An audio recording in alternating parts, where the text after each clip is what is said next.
Hey everyone, how's it going? I want to talk to you a little bit about this nearly empty bottle of InstaGel from my good friends Bryce and Mike Norn. Come check this out.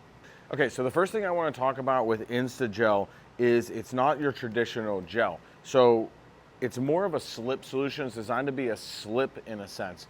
It gives you more working time with less lift lines.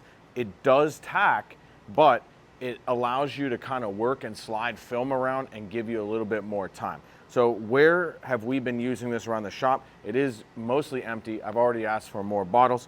I'm gonna tell you a couple installs that I've used it on. Now, I'll tell you that me personally, I'm a little bit on the medium speed install. Some people are a little bit slower, and definitely there are people faster than me.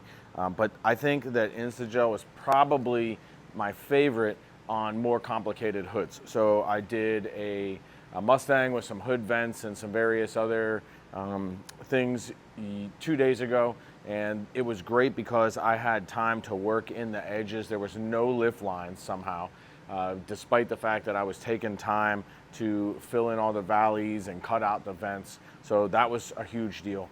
Behind me, we have this Royal Pain in the Butt ZR2. This hood is a total pain in the butt compared to a flat hood. And there's no lift lines on this hood, and it's black, and it's GM black, so it's just a gloss, non-metallic. There's no lift lines on it, and yet, it did take us a while to get this hood on yesterday, and thanks to InstaGel, we put that on, and we definitely had a lot of work time. Another time I've noticed InstaGel coming out clutch for me is the color I was doing on the Mustang was like a yellowish color, and it was actually kind of hard to see some of the water bubbles. And as I finished up the install where I had gone around the vent, there was some water bubbles, and normally you'd be forcing those water bubbles out. But what I was doing was I was able to move those water bubbles without creating snail trails or glue lines or anything and get it out. Yet the film was still tacked.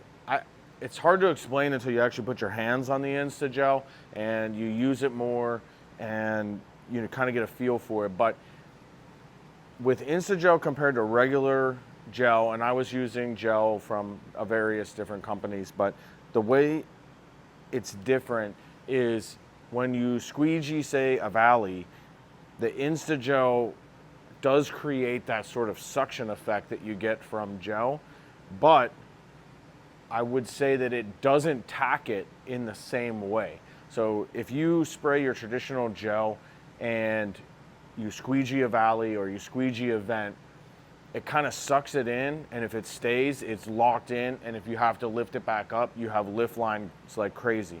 But with InstaGel, it kind of creates that sucking effect, but not as hard of a tack.